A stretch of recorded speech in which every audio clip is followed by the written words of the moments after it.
The moment didn't happen in a factory. It happened in a quarterly earnings call.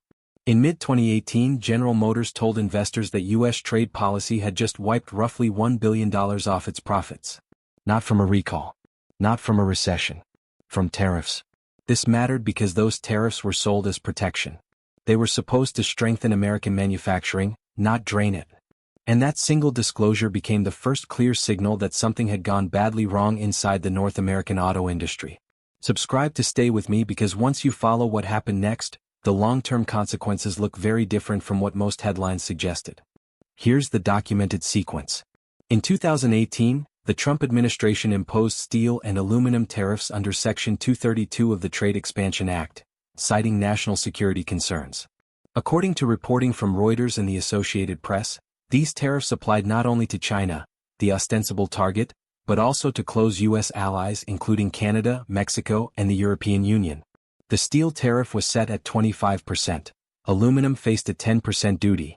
Steel and aluminum are core inputs for vehicle manufacturing.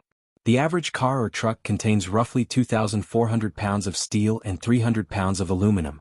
When the cost of these materials rises, that increase flows directly into production expenses. GM, Ford, Fiat Chrysler, and other automakers immediately warned that costs would rise significantly. Those warnings were not theoretical speculation. They were based on straightforward arithmetic about material inputs and margin pressure. As GM later confirmed to investors in earnings calls and SEC filings, the tariffs increased raw material costs across its entire supply chain. The company estimated the impact at approximately $1 billion in additional annual costs. Ford reported similar figures, projecting a $1 billion hit to profits from steel and aluminum tariffs alone. These numbers reflected not just direct material purchases but the cascading effects throughout complex supplier networks. The integrated nature of North American automotive manufacturing amplified these costs considerably. Because automotive parts often cross the U.S.-Canada border multiple times before final assembly, a transmission housing might be stamped in Ontario, machined in Michigan, assembled in Mexico, and installed in Ohio. The same tariff cost was effectively paid again and again at each crossing. Industry analysts estimated that a typical vehicle crosses the border 7 or 8 times during production. Each crossing represented another potential tariff event, compounding costs in ways that simple duty calculations failed to capture. By late 2018, GM announced it would unallocate 5 North American plants and reduce its salaried workforce by approximately 15%. Among the affected facilities were Lordstown Assembly in Ohio, which had produced the Chevrolet Cruze, and Oshawa Assembly in Ontario, a plant that had operated for more than a century. The company framed these decisions as necessary responses to shifting consumer preferences and the need to fund electric vehicle development, but the timing, coming directly after tariff-induced cost increases, was difficult to dismiss as coincidental. At the same time the steel and aluminum tariffs were taking effect, the administration threatened additional tariffs of up to 25% on finished vehicles and auto parts imported from Canada and Mexico.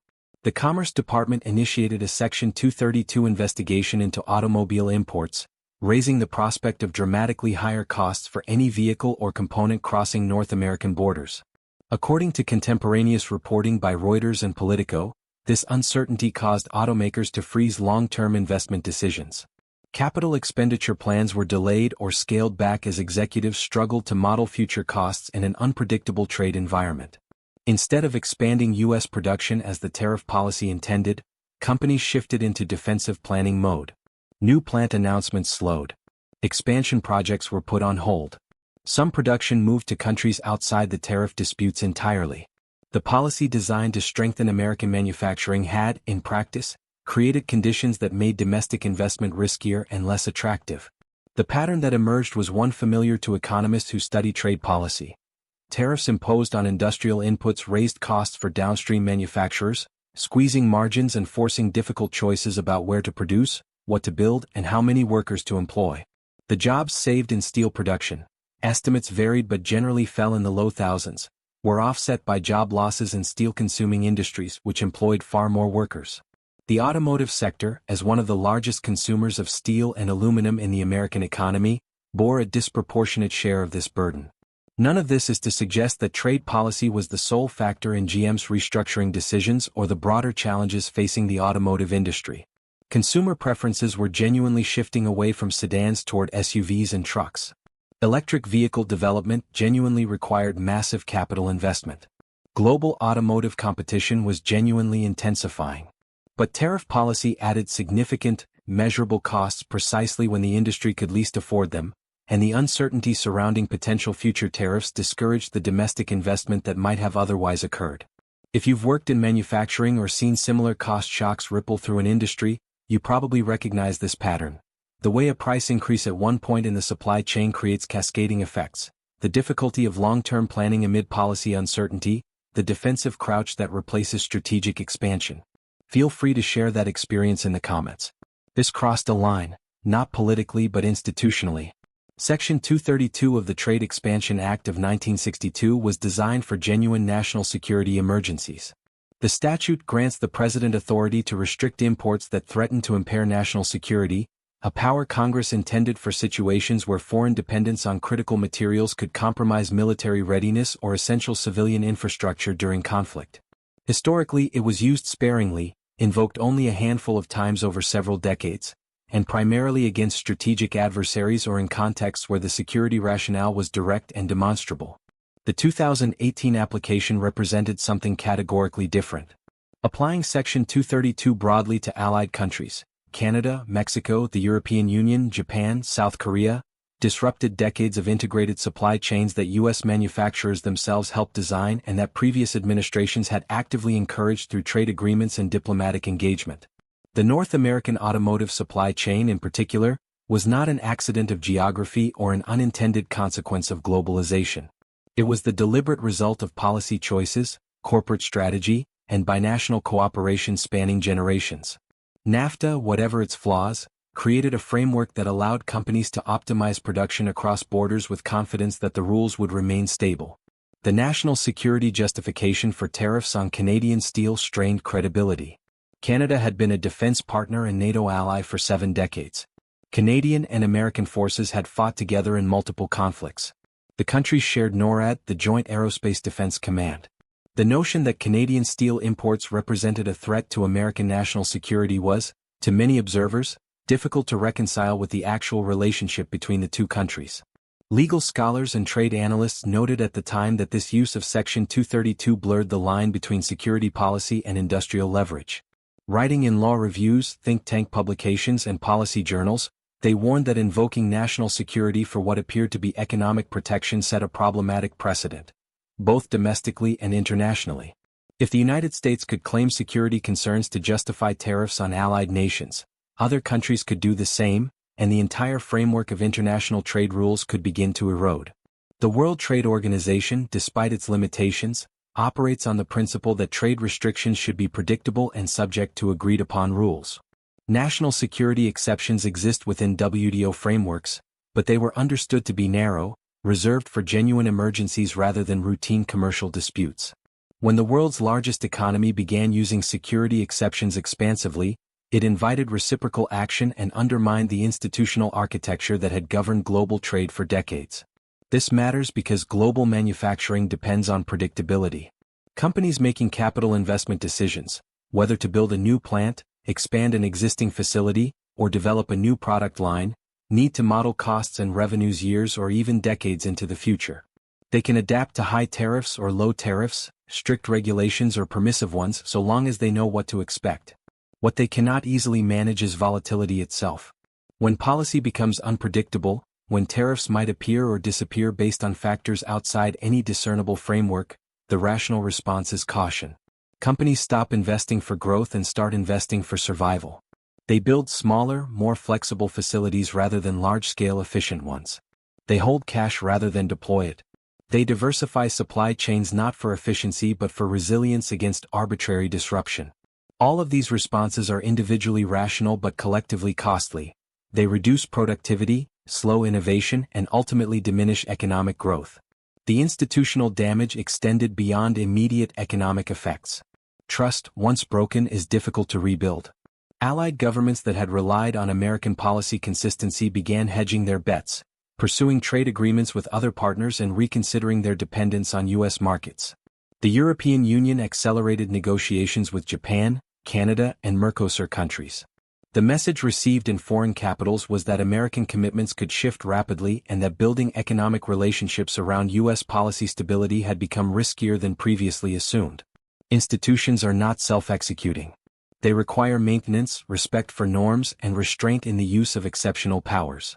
When emergency authorities become routine tools, they lose their exceptional character. When security justifications become pretexts for economic policy, the concept of security itself becomes diluted. The costs of this institutional erosion may not appear immediately on any balance sheet, but they accumulate over time, shaping the decisions of governments and corporations in ways that compound across years and decades. Rules matter. Standards matter. Predictability matters.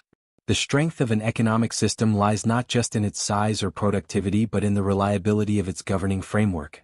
If you agree with that principle, if you believe that institutional integrity serves everyone's long-term interest, consider liking the video. This wasn't an isolated misfire. It was a sequence of policy decisions, each building on the last, each producing consequences that contradicted its stated intent. First, steel and aluminum tariffs raised costs for downstream manufacturers. As documented earlier, the 25% duty on steel and 10% duty on aluminum flowed directly into production expenses for every industry that uses these materials. Automotive manufacturers absorbed roughly $1 billion each in additional annual costs. But the damage extended far beyond Detroit.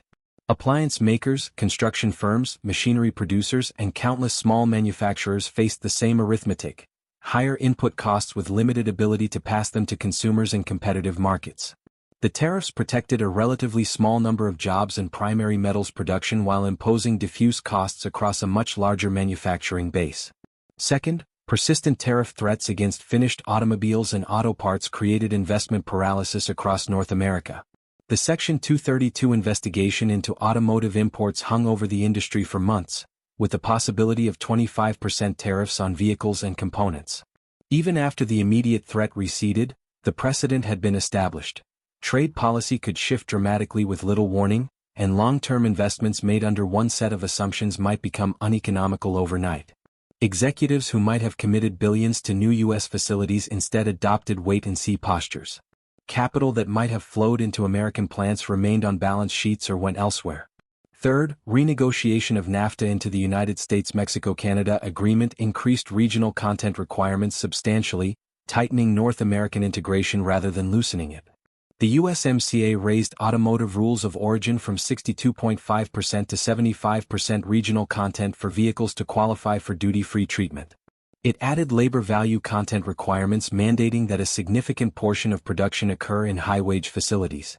These provisions were designed to encourage production in the United States specifically, but their practical effect was to deepen the interconnection of North American supply chains. Manufacturers who wanted to meet the new thresholds needed suppliers throughout the region, reinforcing the cross-border relationships the tariffs had simultaneously disrupted. The contradiction was structural. One set of policies penalized cross-border trade through tariffs and uncertainty. Another set of policies rewarded regional integration through preferential market access. Companies caught between these imperatives faced impossible optimization problems: how to minimize tariff exposure while maximizing USMCA benefits, how to plan for a future that might look radically different depending on which policy direction ultimately prevailed. Each step was intended to pull production back into the United States. Each step instead increased the value of stability elsewhere. According to reporting from Reuters, The Wall Street Journal, and industry publications, while U.S. policy remained unpredictable, Canada pursued a coordinated industrial strategy focused on the emerging electric vehicle economy.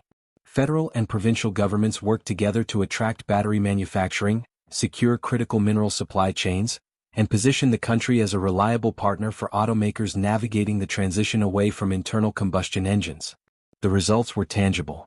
Stellantis and LG Energy Solution announced a major battery plant in Windsor, Ontario. Ford committed to electric vehicle production in Oakville. Volkswagen selected St. Thomas, Ontario, for a significant battery cell manufacturing facility.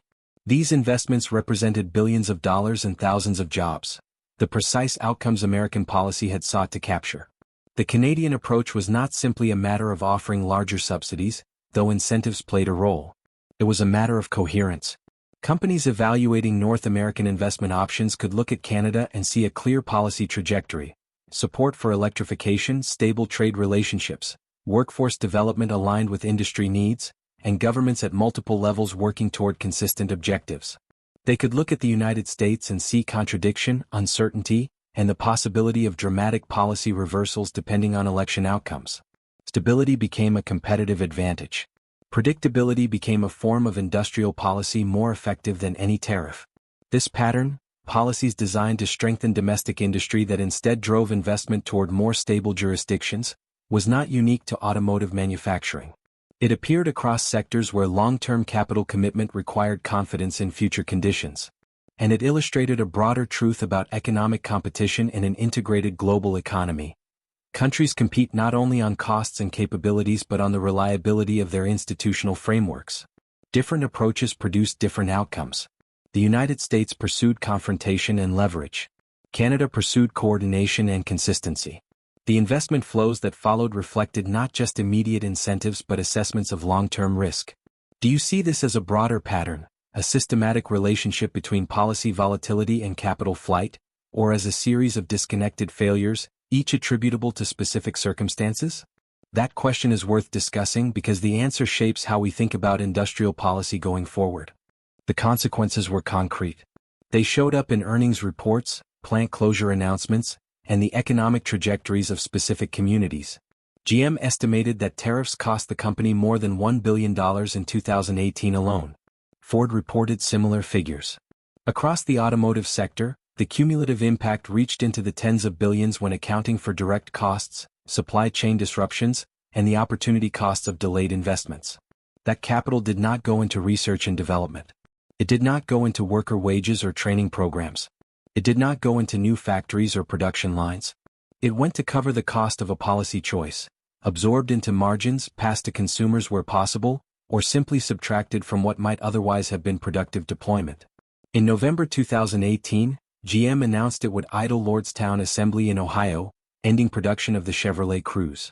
The plant had employed thousands of workers directly, with thousands more dependent on it through supplier relationships and local commerce. The economic fallout for that community was immediate and lasting. Property values declined. Small businesses that had served plant workers saw revenue collapse. Young people who might have built careers in manufacturing looked elsewhere. The social fabric of a community built around industrial employment began to fray in ways that statistics capture imperfectly but residents experienced viscerally. Lordstown became a symbol, invoked in political speeches, cited in policy debates, held up as evidence of manufacturing decline. But symbols can obscure as much as they reveal. The question was not simply why Lordstown closed but where the investment that might have saved it actually went.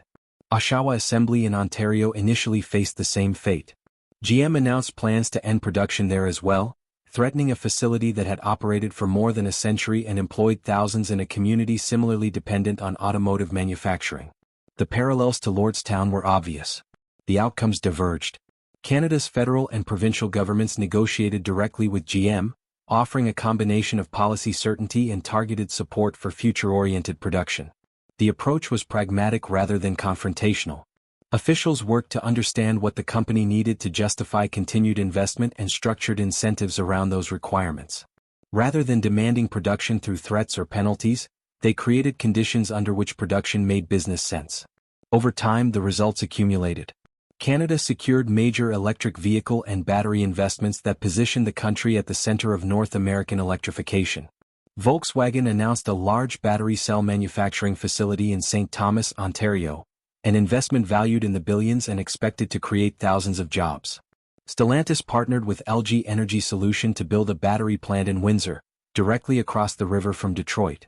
GM itself shifted EV production commitments and battery processing operations north of the border, investing in the same country whose steel had been deemed a national security threat just years earlier.